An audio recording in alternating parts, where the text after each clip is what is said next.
You ever have one of those days where you think your own child has completely lost their mind? Well, let me tell you about the night my son Michael actually screamed at me in front of a room full of strangers to apologize to his wife Sophia because I embarrassed her. And when I refused, he pointed at the door and yelled, "Apologize or get out of my house." Now, I've been through a lot in my life, but what I did next? Let's just say nobody at that birthday party saw it coming. What if I told you one innocent comment at my daughter-in-law's birthday party destroyed my relationship with my son?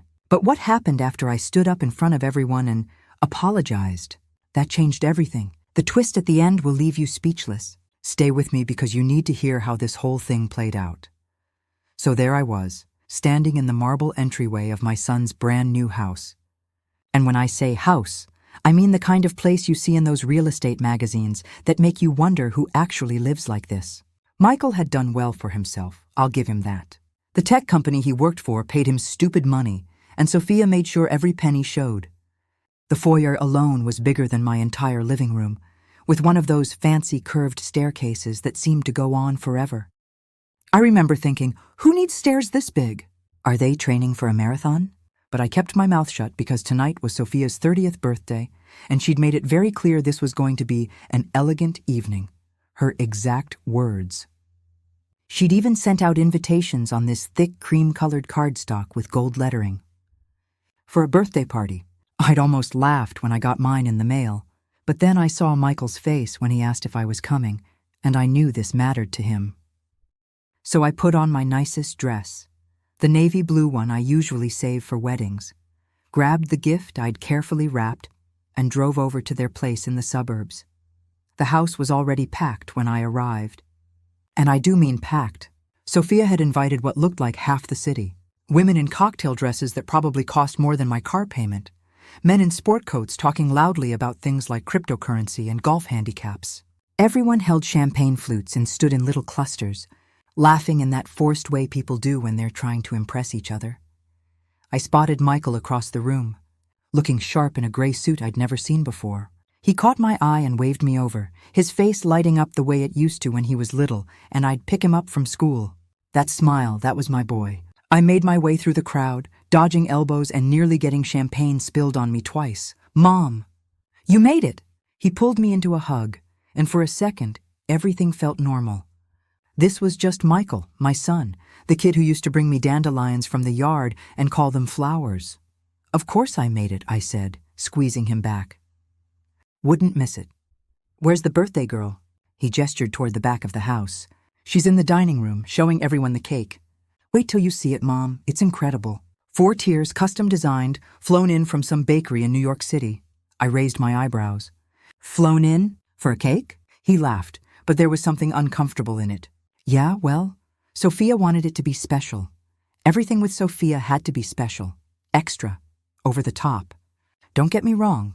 I wanted my son to be happy, and if fancy cakes and marble entryways made him happy, then fine. But sometimes I wondered if he remembered where he came from. We weren't poor growing up, but we sure weren't flying in cakes from New York City either. We were more birthday cake from the grocery store with your name spelled wrong and frosting kind of people. And we'd been happy. I followed Michael through the crowd to the dining room, and that's when I saw it. The cake was honestly a work of art. 4 perfect tiers covered in white fondant with real flowers cascading down the side. It looked like something from a royal wedding. Sophia stood next to it, absolutely glowing in a dress that I'm sure had a designer name I couldn't pronounce. Her blonde hair was swept up in some kind of fancy twist, and her makeup was flawless. She looked like she'd stepped out of a magazine. "Sophia!" I called out, making my way over. "Happy birthday, sweetheart." She turned, and her smile faltered for just a split second before she recovered. "Oh, Margaret, you came." She leaned in for one of those air kisses where nobody's lips actually touch anything. I never understood those. "Of course I came," I said, holding out the gift bag I'd brought. "I got you a little something." She took it with perfectly manicured hands, her smile tight. "Oh, you shouldn't have." But the way she said it, I wasn't sure if she meant "you're so kind" or "you really shouldn't have." With Sophia, it was always hard to tell. She set the bag aside without opening it, turning back to her friends. "Everyone, this is Margaret, Michael's mother." Margaret, these are my friends from the club. Amanda, Jennifer, and Vanessa. The three women smiled at me with the same tight politeness Sophia had just shown. They looked me up and down, and I could practically see them calculating the cost of my dress and finding it lacking. "Nice to meet you all," I said, trying to match their energy. "This is quite the party, Sophia." "That cake is absolutely beautiful, isn't it?" Sophia beamed, running her hand along the table. "It's from Lavelle's in Manhattan. They're the best in the country. I simply had to have them do my cake. I told Michael, you only turn 30 once." "30 and fabulous," one of her friends chimed in, raising her champagne glass. They all laughed and clinked glasses, and I stood there feeling about as useful as a screen door on a submarine. I glanced around the room, taking in all the details Sophia had clearly agonized over. Crystal everything, flowers in tall vases that probably cost more than my monthly grocery bill, and little gold accents scattered around like confetti. It was beautiful, sure, but it felt cold, like a hotel lobby instead of a home. The evening wore on, and I found myself drifting from room to room, trying to find someone to talk to who didn't immediately ask me what I did. When I told them I was retired, worked as a school secretary for 30 years, their eyes would glaze over and they'd suddenly remember they needed to refresh their drink or say hello to someone across the room. I got it. I wasn't fancy. I wasn't interesting by their standards. I was just Michael's mom, and in this world Sophia had built, that didn't count for much. I ended up in the living room, which Sophia had decorated within an inch of its life. Everything was white and gold and looked like you'd get in trouble just for sitting on it.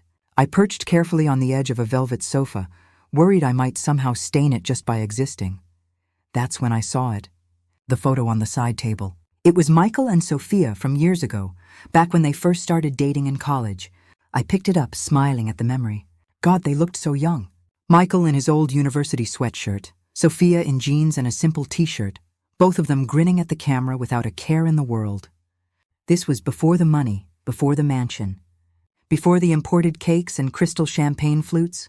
I was so lost in the memory that I didn't hear Sophia walk up behind me.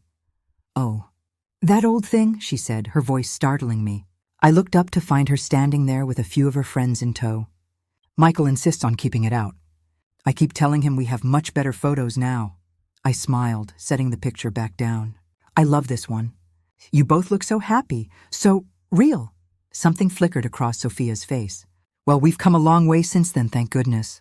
Her friends tittered, and I felt my smile freeze on my face. "Those were good times, though," I said, maybe pushing a little harder than I should have. "I remember when you two were just starting out. Michael said you'd spend Saturdays hunting for deals at thrift stores and consignment shops, making a game of it." The room went quiet. You know that feeling when you say something and you can physically feel the temperature drop? That was this moment right here. Sophia's face went pale, then pink, then almost red. I don't know what you're talking about, but I did. I remembered Michael coming home one weekend, so excited, telling me about this amazing girl he'd met. How she was smart and funny and didn't care about money or labels. How they'd spent the whole day at this vintage shop, and she'd found a designer dress for $15 and wore it to a party that night like she was $1,000,000.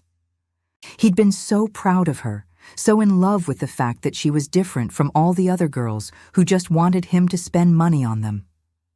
I could see it in her eyes now. The panic. The realization that I'd just pulled back the curtain on the image she'd been carefully constructing for her new friends. One of the women, Amanda, I think, spoke up. "Sophia, I didn't know you were into vintage shopping. That's actually very cool. Sustainable fashion is so in right now." Sophia laughed, but it sounded like glass breaking. "Oh, that was so long ago. College, you know, when you don't have any money." She looked at me, her eyes hard. "I'm sure Margaret misunderstood Michael. You know how stories get confused over time. But I hadn't misunderstood anything." I could see Michael across the room now, frozen in place, his face tight. He'd heard the whole exchange, and he looked torn between defending me and protecting Sophia's feelings. "Maybe," I said slowly, deciding to let it go. It was a long time ago, but Sophia wasn't ready to let it go. Her voice got higher, tighter. "I just think it's inappropriate to bring up someone's past at their birthday party, in front of their guests. I didn't mean, I started, but she cut me off. I'm sure you didn't. Her smile was razor sharp. You know, Margaret, not everyone is comfortable with their humble beginnings. Some of us prefer to focus on where we are now, not where we came from. The judgment in her voice, the way she said humble beginnings, like it was something shameful, made my blood boil. But I bit my tongue. This was her party, her house, her moment. I apologize if I made you uncomfortable, I said, keeping my voice level. That wasn't my intention. I'm sure, Sophia said, but her eyes said she didn't believe me for a second. The rest of the evening was awkward, to say the least. I tried to make myself small, stay out of the way, but I could feel Sophia's eyes on me. Every time I moved, every time I spoke to someone, I could sense her watching, waiting for me to embarrass her again. When it came time to cut the cake, everyone gathered around, phones out, ready to capture the perfect Instagram moment. Sophia posed with the knife, Michael beside her, both of them smiling for the cameras. But when she looked at me, standing at the back of the crowd, her smile didn't reach her eyes. They cut the cake, everyone applauded. And servers appeared out of nowhere to distribute perfect little slices on gold-rimmed plates. I took mine and found a quiet corner, eating slowly, wishing I could just go home. That's when Michael found me. Mom, he said quietly, his face serious. Can we talk? In private? My stomach dropped. I knew that tone. It was the same one he'd used when he was a teenager, and I'd done something to embarrass him in front of his friends. Back then, it was showing up at school with his lunch he'd forgotten. Now, apparently, it was mentioning his wife used to be a normal person. I followed him down a hallway, away from the party noise, into what looked like a home office. He closed the door behind us, and suddenly the cheerful sounds of the party felt very far away. For a moment, neither of us spoke. He stood with his back to me, his shoulders tense. Michael, I started, but he held up his hand. Mom, what were you thinking? He turned to face me, and I was shocked to see how angry he looked. Why would you bring up that stuff in front of Sophia's friends? What stuff? I asked, genuinely confused. I was just remembering when you two started dating. I thought it was sweet. Sweet? He laughed, but there was no humor in it. Mom, Sophia's been working really hard to build a reputation here. These people, they're important.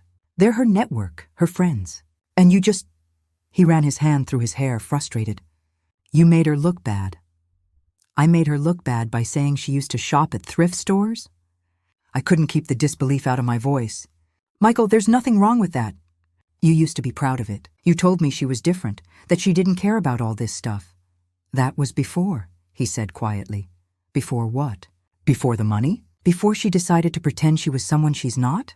His face went hard. You don't know what you're talking about, don't I? I could feel my own anger rising now. Michael, I raised you better than this. I raised you to value people for who they are, not what they have, or where they shop, or how much their birthday cake costs. This isn't about the cake. Then what is it about? I demanded. Because from where I'm standing, it looks like your wife is ashamed of who she used to be, and she's mad at me for reminding everyone that she's human. We stared at each other, the tension crackling between us like electricity. This was my son, my baby boy who I'd raised alone after his father died, who I'd worked 2 jobs to put through college, who I'd sacrificed everything for. And here he was, looking at me like I was the problem. Mom, he said finally, his voice cold. You need to apologize to Sophia. You embarrassed her. You hurt her, and it's not okay. I didn't mean to hurt her, I said, trying to keep my voice steady. I was just talking. Well, you did hurt her, and now you need to make it right. I took a deep breath, searching his face for any sign of the boy I'd raised. And if I don't? The words hung in the air between us. For a moment I thought he might back down, might remember who I was to him, who we were to each other. But then his jaw set, and his eyes went cold, and he said the words that felt like a knife to my heart. Then you need to leave. Apologize to my wife or get out of my house. For a second I couldn't breathe. The words echoed in my head like a bad dream. Apologize to my wife or get out of my house. My own son. The boy I'd rocked to sleep every night after his father died. The kid I'd stayed up with during every fever, every nightmare, every scraped knee. The teenager I'd driven to football practice at 6 in the morning. the young man I'd helped move into his first apartment. That same person was standing in front of me, drawing a line in the sand, and I was on the wrong side of it. I looked at him, really looked at him, and something inside me cracked. Not broke, but cracked. Like when you drop a plate and it doesn't shatter completely, but you know it's never going to be the same again. There's this fear every mother has, buried deep down where we don't like to talk about it. The fear that one day our kids will choose someone else over us, that will become expendable, an inconvenience, something to manage rather than someone to love. Standing there in that office with the leather-bound books and the mahogany desk, I felt that fear wrapping around my throat like a fist. "Michael," I said softly, and I hated how my voice shook. "I'm your mother." "I know who you are," he said, but his voice was still cold. "And I'm asking you, as your son, to do the right thing. To apologize for embarrassing Sophia at her own party. The right thing. Like I was the villain here. Like I'd come to this party with the intention of ruining everything." I wanted to scream. I wanted to grab him by the shoulders and shake him until the son I'd raised came back. But instead, I just stood there, feeling about 100 years old. "And you really think," I said slowly, "that me mentioning she used to shop at thrift stores deserves this? Deserves you threatening to throw your own mother out?" He shifted uncomfortably, and for just a second I saw doubt flicker across his face. But then he squared his shoulders, and I knew Sophia had gotten into his head deep. "It's not just about that. It's about respect. About understanding boundaries. About not making people uncomfortable in their own home." "Their own home," I repeated. "When did it stop being our family? When did it become about territory and boundaries and sides? Mom, don't make this harder than it needs to be." "Harder than it needs to be?" I couldn't help the bitter laugh that escaped. "Son, you just gave me an ultimatum. You told me to humiliate myself or leave. How exactly could this be harder?" We stood there in silence, the party sounds muffled beyond the door. I could hear laughter, music, the clinking of glasses. Everyone out there was having a wonderful time, completely unaware that in this office a family was breaking apart. I thought about just leaving. Walking out that door, getting in my car, and going home to my small house with the garden I'd planted myself and the furniture that had seen better days. I could leave and maybe salvage what was left of my dignity. Let Sophia have her perfect party, her perfect life, her perfect husband, who'd chosen her over his own mother. But then I remembered something my own mother had told me.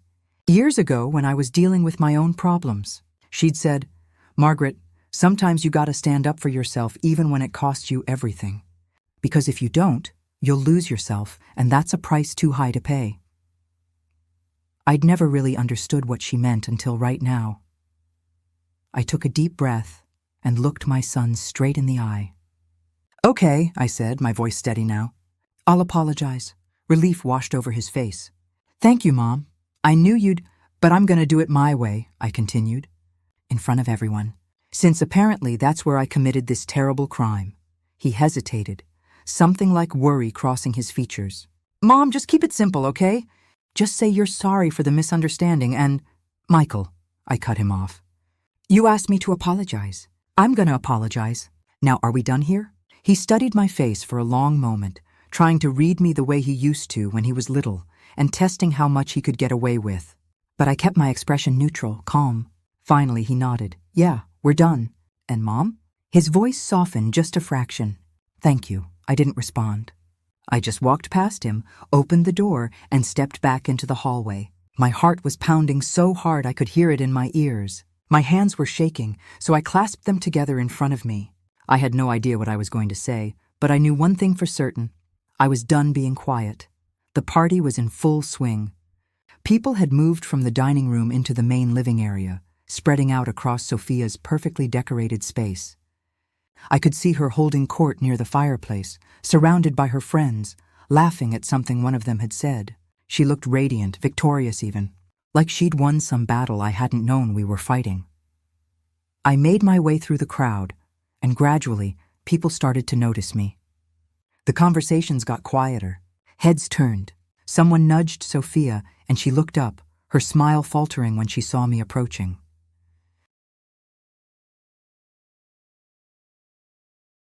Michael had followed me out of the office, and I could feel him behind me, tense and worried. Good. Let him worry. Let him wonder what his mother was about to do. I stopped in the middle of the room, right in front of the fireplace where everyone could see me. The music was still playing softly in the background, but the conversations had all stopped. Every eye in that room was on me, waiting. Sophia stood up slowly, her posture defensive. "Margaret," she said, her voice carefully controlled. "Is everything all right?" "Actually, Sophia," I said, loud enough for everyone to hear, "I owe you an apology." I could see her relax slightly, a small smile playing at her lips. She glanced at her friends, a look of vindication in her eyes. "Oh, well, I'm sorry," I continued, my voice clear and strong, "that I made you uncomfortable by mentioning your past. I didn't realize you were ashamed of where you came from." The room went dead silent. You could have heard a pin drop on that plush carpet. Sophia's face went white, then red. I'm sorry," I kept going, "that somewhere along the way you forgot that there's no shame in thrift stores or coupon clipping or making ends meet. I'm sorry that you think expensive things make you a better person." "Mom!" Michael's voice came from behind me, warning. But I wasn't done. Years of biting my tongue, of keeping quiet, of letting things slide, all came pouring out. "I'm sorry that my son can't see what's happening here. That he's so caught up in this." I gestured around at the opulent room. "Fantasy that he just threatened to throw his own mother out of his house for telling the truth." Gasps rippled through the crowd. Some people looked away, uncomfortable. Others leaned in, fascinated by the drama unfolding in front of them. Sophia's carefully composed face was crumbling. "You had no right to bring up my personal business in front of my guests." "Your personal business?" I shook my head. "Sophia, shopping at thrift stores isn't a scandal. Working hard to make ends meet isn't something to be ashamed of. The only reason it became a problem is because you've been lying to these people about who you really are." "I haven't been lying." Her voice went shrill, defensive. "Haven't you?" I asked quietly. "When's the last time you told your friends here about your real childhood? About your real family? Or have you been too busy pretending you came from money?" One of her friends, the one called Jennifer, spoke up. "Sophia, what is she talking about?" Sophia's mouth opened and closed, but no words came out. She looked like a fish out of water, gasping. "But you know what I'm most sorry about?" I said, my voice softer now, sadder. "I'm sorry that I raised a son who thinks love can be measured in price tags. Who thinks loyalty means choosing his wife's lies over his mother's truth." I turned to look at Michael. He stood there frozen, his face pale and shocked. For the first time all evening, he looked uncertain. Like maybe, just maybe, he was starting to see what I'd been seeing all along. "I'm sorry," I continued, looking right at him, "that I apparently failed to teach you the difference between supporting your wife and losing yourself completely. There's a difference between being a good husband and being a puppet, Michael. And right now, I'm not sure which one you are." "That's enough." Sophia's voice cracked like a whip. "How dare you come into my home and—" "Your home?" I turned back to her. Funny, Michael just called it his house when he threatened to kick me out. So which is it? The crowd was eating this up. I could see phones coming out, people probably texting their friends about the drama going down at Sophia's birthday party. This would be the talk of the neighborhood for weeks. "You're a bitter, jealous old woman," Sophia hissed, her mask completely gone now. The sweet, elegant hostess had vanished, replaced by someone angry and cornered. "You can't stand that your son chose me, that we have a better life than you ever gave him." That stung, I won't lie. But I stood my ground. Jealous? I laughed, and I meant it. "Sweetheart, I'm not jealous of this." I gestured around at all the expensive decorations, the designer dresses, the crystal and gold. "I pity it, because all of this, every bit of it, is just a cover-up for the fact that you're terrified people will find out you're not special, that you're just like the rest of us, trying to make it through life. Get out." Sophia's voice was shaking with rage. "Get out of my house right now." "Happily," I said. "But before I go, let me tell you something, and I want all these nice people to hear it too." I looked around the room, making eye contact with as many guests as I could. Some looked away, embarrassed. Others met my gaze, and I could see something in their eyes. Recognition, maybe, or agreement. Real family, real love, that stuff isn't for sale. It doesn't come from Tiffany's or Nordstrom or whatever fancy store you shop at. It doesn't come with a price tag or a designer label. It's built on truth and respect and showing up for each other, even when things get hard. especially when things get hard. I turned back to Michael one last time. I love you, son. I always will, but I won't apologize for telling the truth. And I won't stand here and let you treat me like I'm some embarrassment you have to manage. His face was a mess of emotions. Anger, guilt, confusion, shame, all of it swirling together. He opened his mouth, but nothing came out. When you're ready to remember where you came from, I said softly. When you're ready to remember what really matters, you know where to find me. I'll be in the same house I've always been in, the same house where I raised you, the one without the chandelier or the marble floors, but the one that was always full of love. I turned to leave, and the crowd parted like the Red Sea. Nobody tried to stop me. Nobody said a word. I could hear Sophia behind me, trying to salvage the situation, her voice high and brittle as she told her friends not to worry, that I was just old and confused. But I'd heard at least 3 people whisper, "Good for her," as I passed. I made it to the foyer, grabbed my coat from the closet where I'd hung it hours earlier, when I'd arrived full of hope for a nice evening with my son. My hands were shaking as I put it on, my whole body trembling with adrenaline and heartbreak. I opened the front door and stepped out into the cool night air. Behind me, I could hear the party trying to restart. Sophia's voice too bright as she suggested they all move outside to the patio for drinks. I got halfway to my car before I heard the door open behind me. "Mom! Mom, wait!" I stopped, my hand on the car door, and turned around. Michael stood on the front steps, the light from inside silhouetting him. He looked small somehow, despite his expensive suit and his expensive house and his expensive life. "What, Michael?" I was too tired to be angry anymore, just tired and sad and so disappointed. He came down the steps toward me, and I could see his face now. The certainty from earlier was gone. He just looked lost. He stopped, struggling to find words. "You can't just leave like this." "You told me to leave," I reminded him gently. "You gave me an ultimatum, remember? Apologize or get out." "Well, I apologized. Now I'm getting out." "That's not what I meant." "That's not—" He ran his hands through his hair, frustrated. "You completely humiliated Sophia in there." "I told the truth. You made a scene." "Because you forced me to." My voice rose despite my exhaustion. "You gave me 2 choices, Michael. Lie and grovel for something I didn't do wrong, or leave. I found a 3rd option. I told the truth. If that embarrassed Sophia, maybe she should think about why the truth is so embarrassing."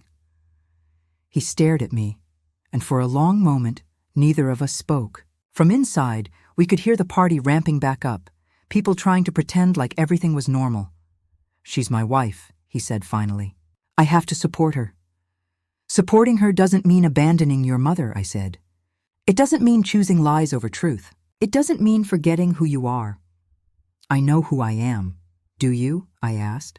Because the Michael I raised wouldn't have threatened to throw his mother out for mentioning his wife used to be a normal person. The Michael I raised valued honesty and integrity and family above everything else. "People change, Mom." "Yeah," I said sadly. "I'm starting to see that." I opened my car door, and this time he didn't try to stop me. I got in, started the engine, and pulled away from that big, beautiful, empty house.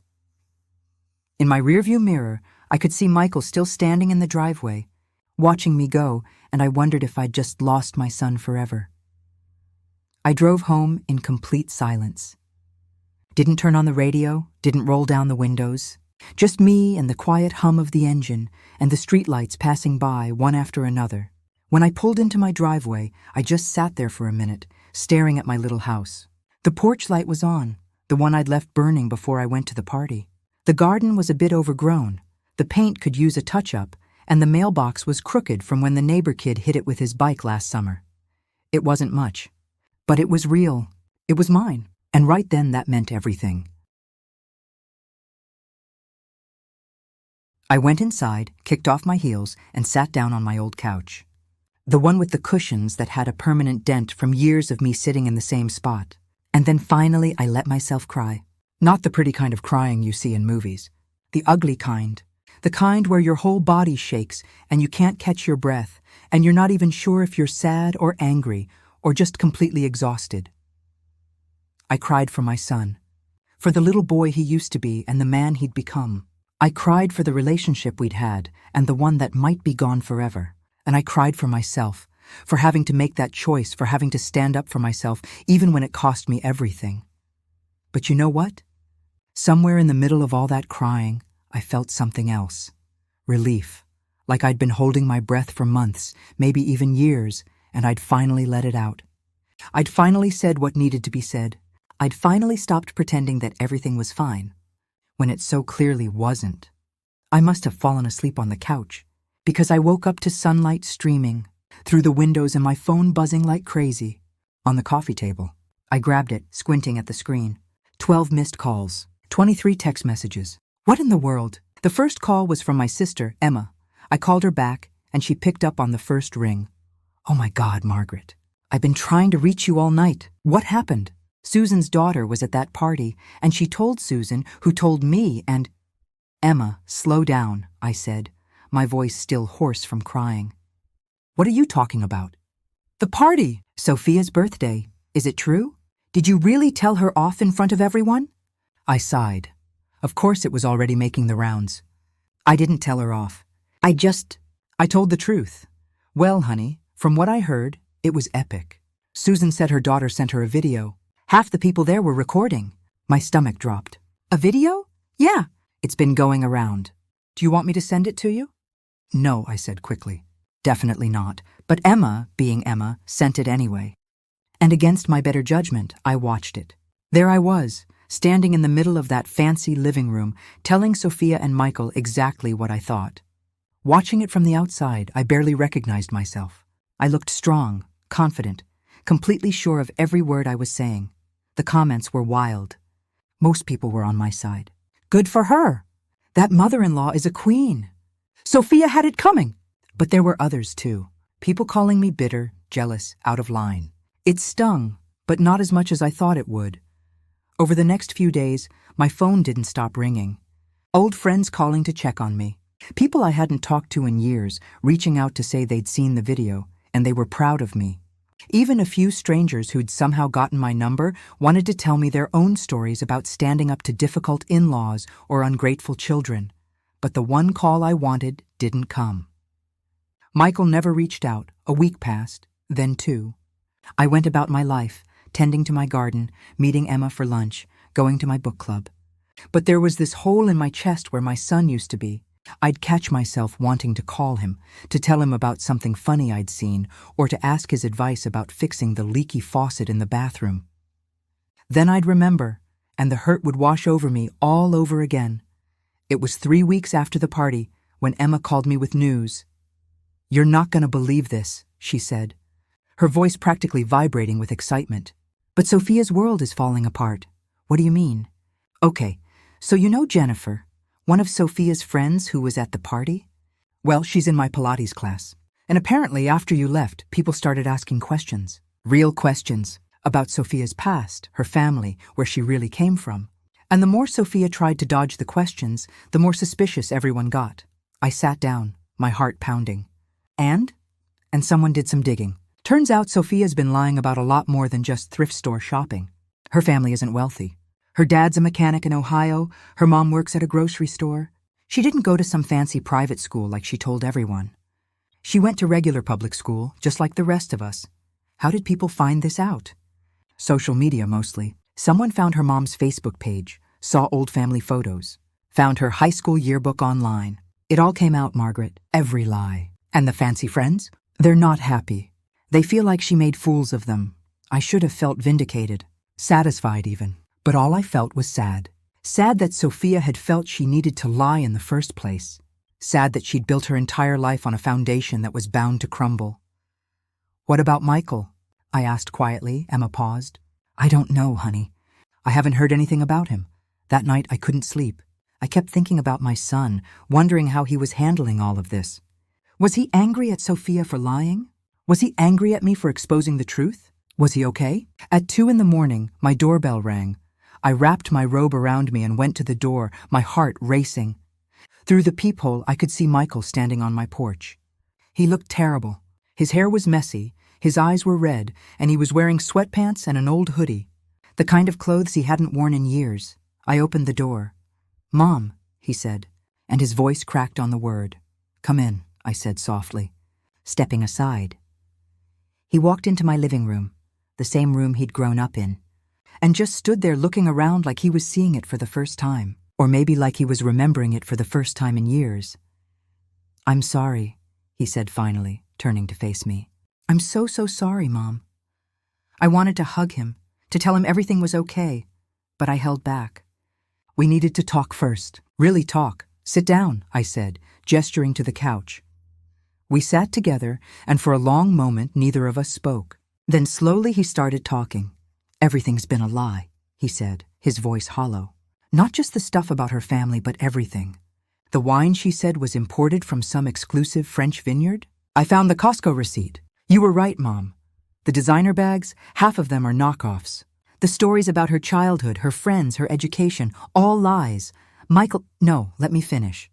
He took a shaky breath. "I've been so stupid. I got caught up in it all. The image, the lifestyle, the idea of who we were supposed to be. And I let it turn me into someone I don't even recognize. Someone who would threaten to throw his own mother out of his house."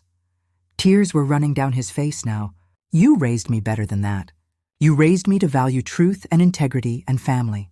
And I threw it all away because I was too proud to admit that my wife is not who she pretended to be. Why didn't you see it before?" I asked gently. He shrugged helplessly. "I think part of me did. But I didn't want to see it. I wanted so badly to believe that we had this perfect life, this perfect marriage. I thought if I just went along with it, if I just supported her no matter what, it would all work out. I thought that's what being a good husband meant." "Being a good husband means being honest," I said. "It means building a life on truth, not lies. And it means never ever choosing someone's lies over your family's love." "I know that now." He looked at me, his eyes desperate. "Can you forgive me? For what I said? For how I treated you?" I reached out and took his hand. The same hand I'd held when he was a little boy crossing the street. "Michael, I've already forgiven you. You're my son. I love you. That doesn't mean what you did didn't hurt, because it did. But love means forgiving. It means showing up even when it's hard." He broke down completely then, sobbing like he hadn't since he was a child. I pulled him into a hug, and he buried his face in my shoulder, and we just sat there while he cried out all the pain and confusion and regret he'd been holding in. "What are you going to do?" I asked when he'd finally calmed down. "About Sophia?" He pulled back, wiping his eyes. "I don't know. We've been talking, really talking, for the first time in maybe forever. She's not who I thought she was, but she's also not the villain you saw at that party. She's just someone who was so scared of not being enough that she became someone else entirely." "Can you love who she really is?" I asked. He was quiet for a long moment. "I think so. Maybe, if she's willing to be real. If she's willing to stop pretending and just be herself. But it's gonna take time. And a lot of work. We're gonna need counseling, probably. And she needs to make things right with you." "One step at a time," I said. We talked for hours that night. About everything. About his childhood. About the mistakes we'd both made. About what he wanted his future to look like. And slowly I started to see my son again. Not the man who'd been putting on a show for the past few years, but the real Michael, the one I'd raised. When the sun started to come up, painting the sky pink and orange, he stood to leave. "Mom," he said at the door, "thank you for not giving up on me, for telling me the truth even when it was hard, for being you," I smiled. "That's what mothers do." A few days later, Sophia called. I almost didn't answer, but something made me pick up. "Margaret," she said, her voice small. "I owe you an apology. A real one. I'm listening," I said.